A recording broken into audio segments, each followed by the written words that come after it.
You're watching TVC Breakfast. Let's get to our next discussion now. The presidential candidate of the People's Democratic Party, Alhaji Atiku Abubakar, is receiving heavy backlash following his advice to Northerners that they should vote for him in the 2023 election because he hails from the northern region. Atiku, who stated this during an interactive session with the Arewa Joint Committee in Kaduna the weekend, told his audience not to support a Yoruba or Igbo candidate in reference to the presidential candidates of the All Progressives Congress, Bola Ahmed Tinubu, and his Labour Party counterpart, Peter Obi. The PDP flag bearer, a Fulani from Adamawa State, declared that what the average northerner needs is somebody who's from the north and also understands the part of the country and has been able to build bridges across the country. His comments has attracted widespread condemnation from the APC, the Labour Party, the NNPP, social-cultural groups, and civil society organizations. That's the crux of our next discussion. Joining us now is the business and economic development strategist and social commentator, Micheal Adeleye. It's nice to have you join us right now. Thank you for having me. Right. Now, I know you've been following this development, but first of all, at a time like this, let me ask you, what do you make of a statement, this statement credited to the presidential candidate of the People's Democratic Party, where he's talking about vote for me because I'm from here and not from the other side? Thank you so much. Personally, I think at this point in time, I should have expected him to have come out to the public and make an apology for that statement. Because at this time of the situation in the country, it's a volatile situation. We have division among every ethnic group in the country, race and all that, and which has actually divided the country into various parts. So we're looking for someone who's going to come in and bridge the gap and mend those fences. And in the midst of all this, someone just came out and make such a pronouncement. I think it's an indictment. For me, it's an indictment. And also, we have the Electoral Act, Section 97, which stated clearly that if anyone during the election season or period speaks contrary to the laid down procedure and principle of the Act, will be indicted. If it's a personal statement, it's a 1 million naira, which is meager. If it's a political party, it's 10 million. I think now the INEC should obviously begin to follow that process and make sure that is being followed suit. But generally, I think we don't need such a comment, we don't need such statements, and we don't need anyone who's going to govern this great country to mend all the fences, to say or to make such statements. I think it's absolutely unacceptable. Was he throwing red meat at the cage? For who to eat or to devour? For the northern crowd. Is it a cynical move to say, I know that when I say this, there are many people who will enjoy it from the north, and so damn the south? Well, you're not going to be getting your votes from just from the northern region. It's a geopolitical society. You need some from the north, you need some from the south, from the east, and from the west. So if you're making such statements, now you're actually prioritizing yourself into that section of the country. Now, peradventure, you become the president. Those people from that area, from the northern region, will begin to tell you, we put you there, so serve our interests. So that's going to bring more division and more catastrophe within the society.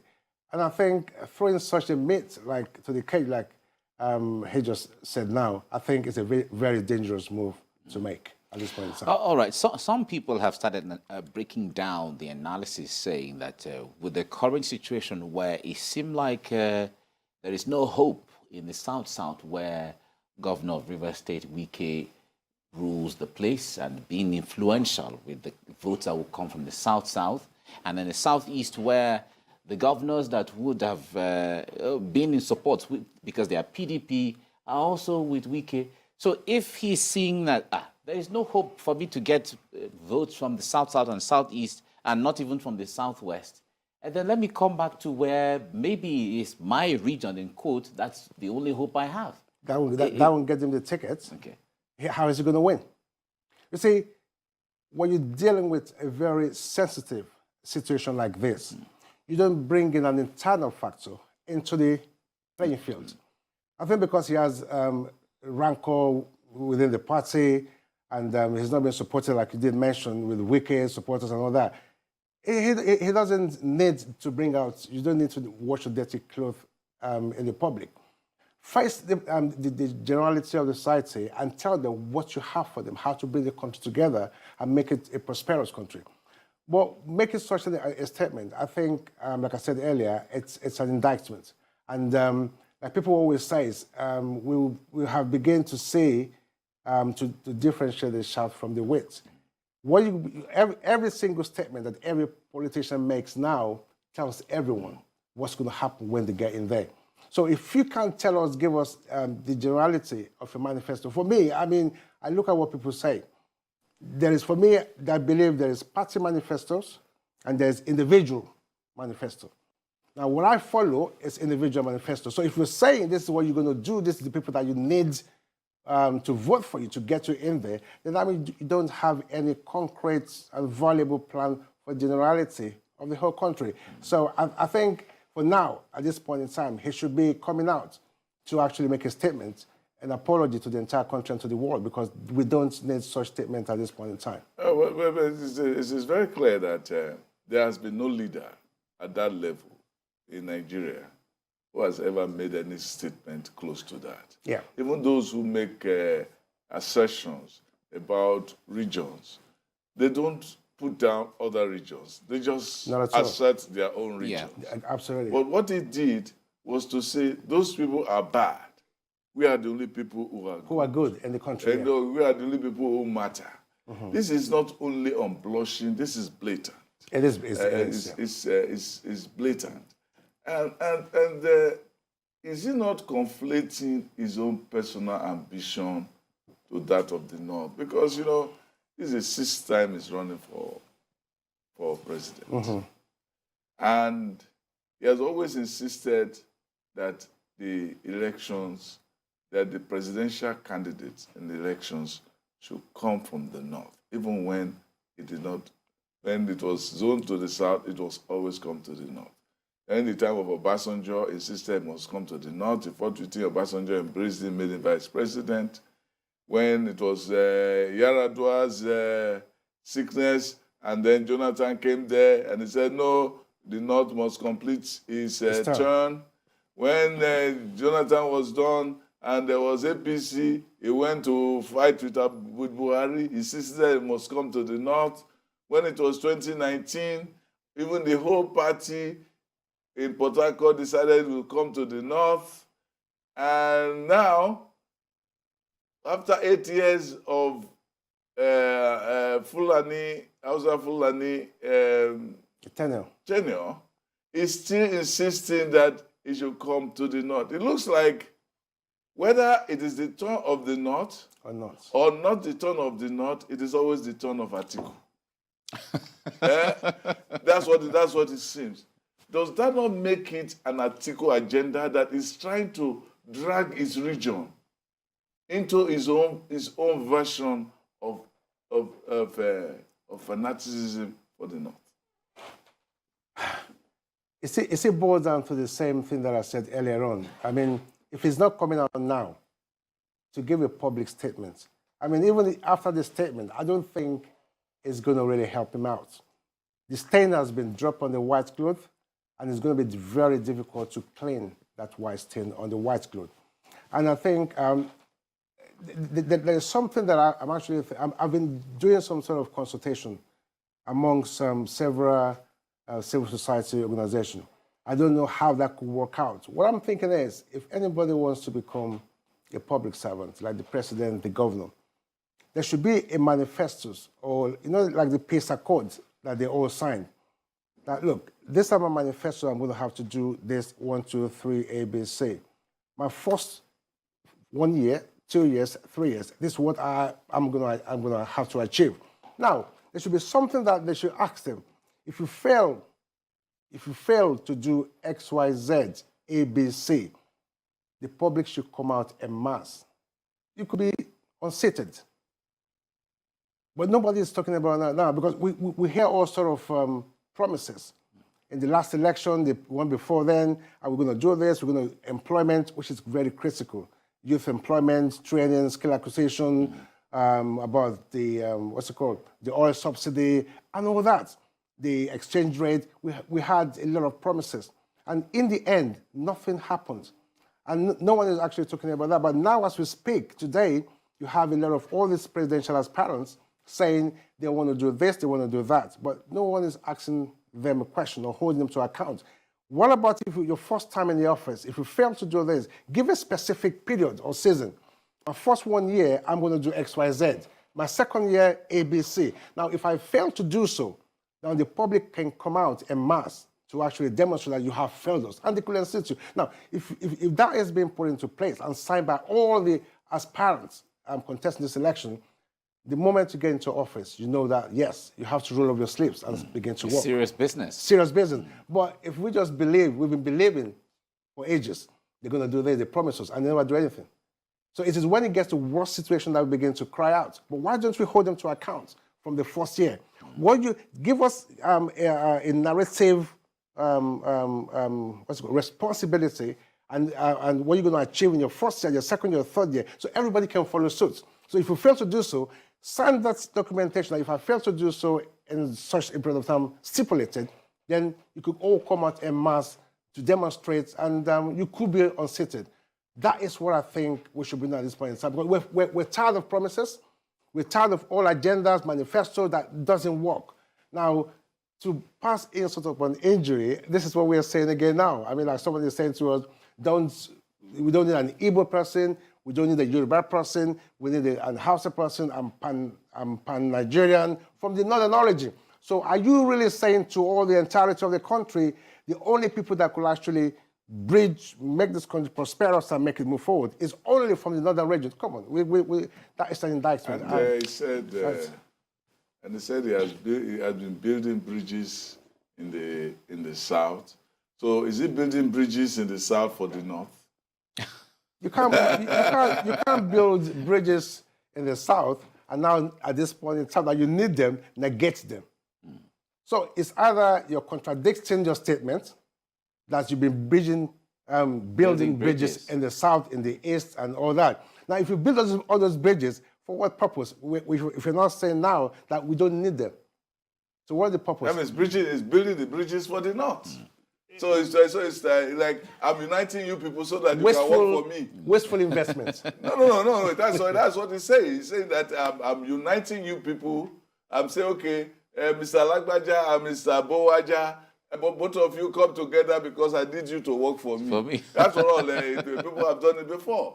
Charles de Gaulle. And Charles de Gaulle during the Second World War, they had colonialists, people in French colonial Africa. He brought them together in order to fight for France. Absolutely. So they were slaves. He wanted to make them slaves of slaves because the Germans had already conquered them. But they're still slaves today. All the French-speaking African countries are still slavery to France. So France. So that's what he says. So is he saying now that, okay, I want to be nice to you people so that I can use you? You know, that's very cynical. It's very cynical. Yeah. Then there's also the other part of it here is that in his own party, he's been accused of creating a northern hegemony. So you cannot unite your party. You're under that charge, and then you go back and say that even for the Elijah country. That is unacceptable. If he doesn't, I expect him to have been on the public media now saying, I apologize, I'm taken by that statement. Even if he apologized, I mean, it's sunk into everybody's mind. The intention has been made public. But he should come out as a senior citizen of the country and say, right, I made a wrong statement. What does it mean that he has not apologized? How has it? What does it mean that he has not apologized? He hasn't? Yes, why? What does that mean? The fact that he has not apologized. What does that mean? What does that say what about signal him? does that send? His personal ambition. It means that it means that he still believes it. That is not a slip. Do you remember, you see, we need to be very careful. I mean, the state of this nation, where it is now, we need to be very careful. If you're running for any public office, do you remember the crisis that happened in the north when a lady, a student, was killed? Yes. And burned to death? In Sokoto State. No. A statement, the whole country says, let's all condemn this barbaric act. And a lot of people, organizations, and international society, community condemned that act. For a minute, it was on his Twitter handle that he condemned that barbaric act. So when the pressure came from the north, that if he wants their votes, I'm not sure if you remember that if he wants, if they not, they told him that if he wants their votes, he needs to take off that statement. And he did. And he withdrew that statement. So again, that's an indictment. So that means you actually believe in barbarism, you believe in conflict, you believe in religious fanaticism and all that kind of thing. It's absolutely unacceptable. Well, looking at it even deeper, the statement he has made, whether he's going to apologize later on or whether he's going to say that he was quoted out of context, like a lot of times we heard him. This. I watched it as well. I heard him. Yeah, but going beyond that, he has made the statement. Coming to the hearer or the one who listened, do you think they are buying that idea? Do you think those who listen to him are going to buy it from him to say, okay, our leader has said this, so we are going to go that way? Do you think so? You see, in every society you have fanatics. The fanatics, we believe in.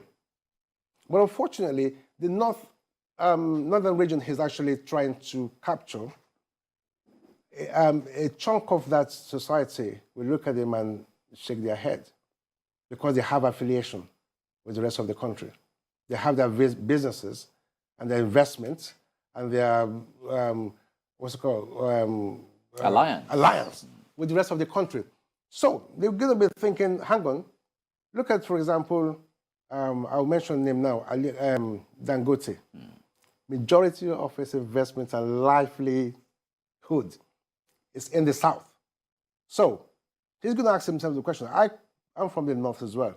So if this guy is saying just only the north, the northerners, we shouldn't go for Igbo, Yoruba, or any other ethnic except people from him that he came from the north.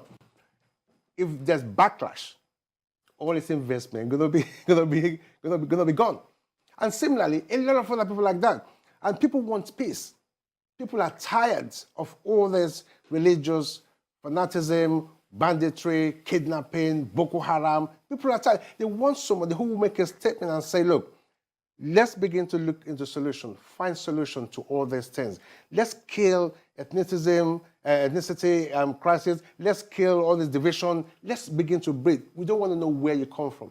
For example, I've been asked, I've been opportune to travel almost everywhere in the world. And as a black man, I have never suffered racism. And the reason is this: I believe in myself that I won't consider myself British, where I was born. I won't consider myself a Nigerian. I won't consider myself an African. I look at myself as a citizen of the world.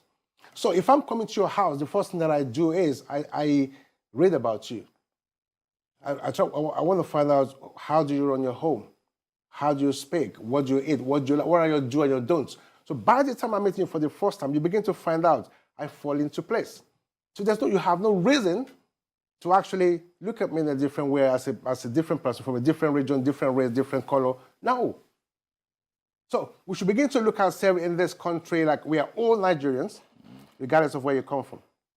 Either Igbo, Yoruba, African, whatsoever. It's good you have this approach to how to view your person and personality, but that doesn't mean that racism doesn't still exist. It does exist. There are still so many people who are still suffering. But the point is this: if you ask anyone, let's now begin. Okay, in 1 second.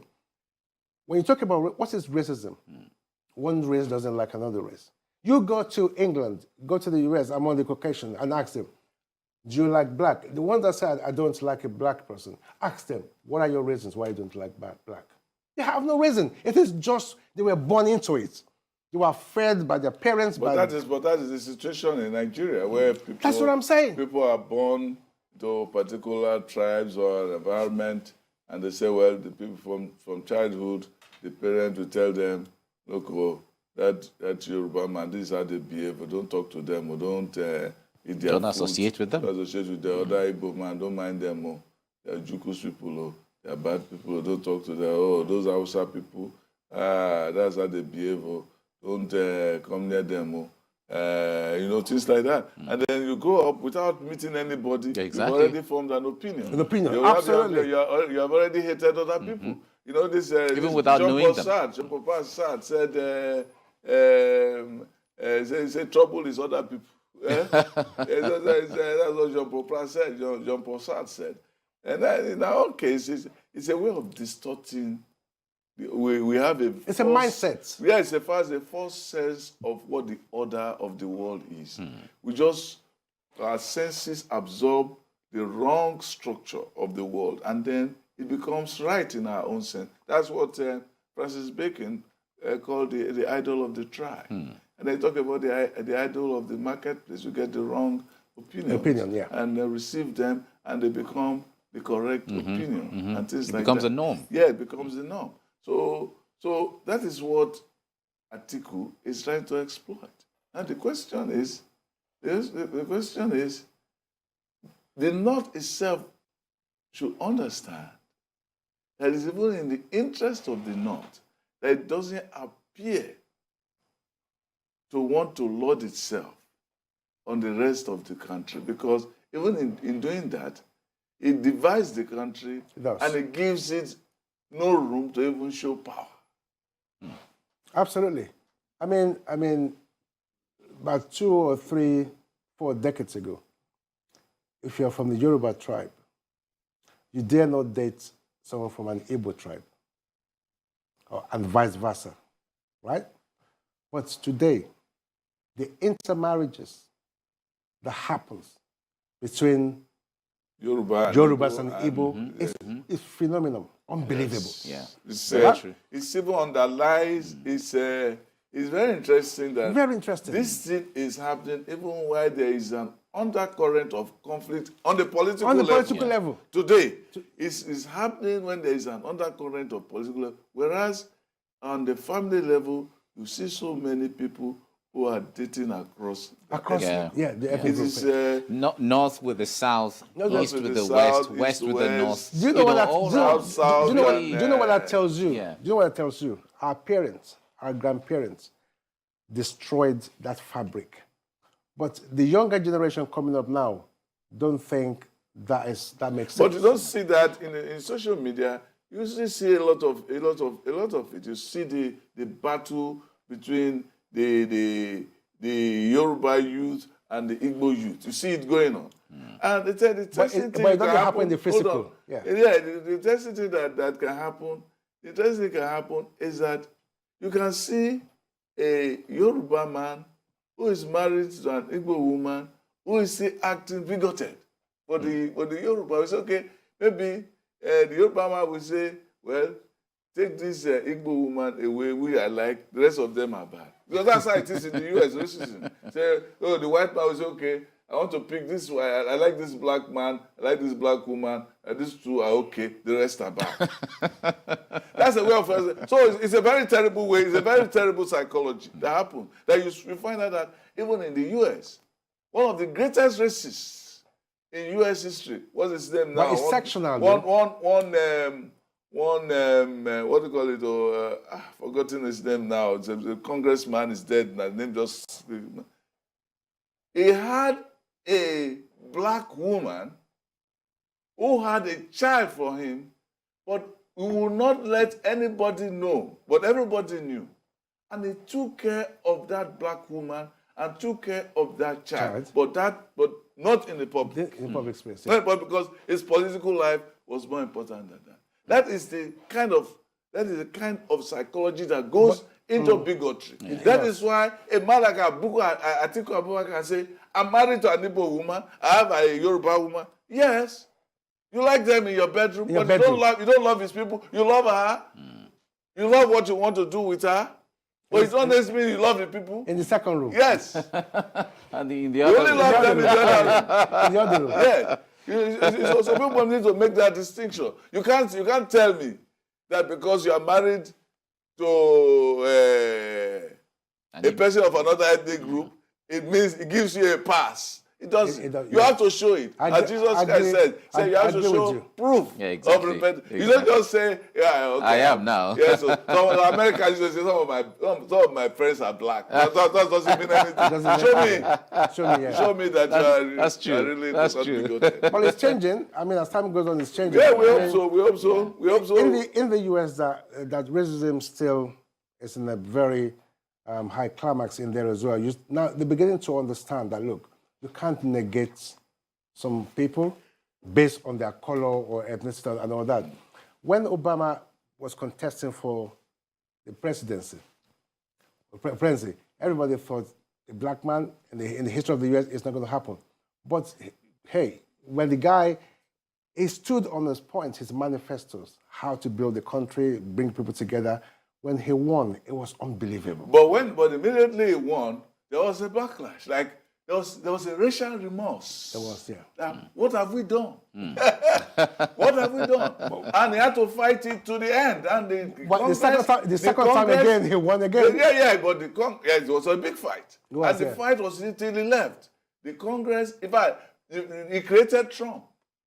You see that? Trump was a result of Obama. Yeah. And Obama was like, we cannot have this kind of thing. That's why it was a racial remorse. And when it was there, the Congress decided that this man is not going to get anything done in the legislature. True. All right. Unfortunately, we don't have the time anymore, but the conversation is quite interesting in the way we're getting at it. But we thank you, Micheal Adeleye, for coming. Thank you for having me. Thank you very much. Thank you. We hope to have more of you as we get along to discuss all these issues again. Just call Thank on you me. very I'll be much. there. Thank you. Thank you. Right.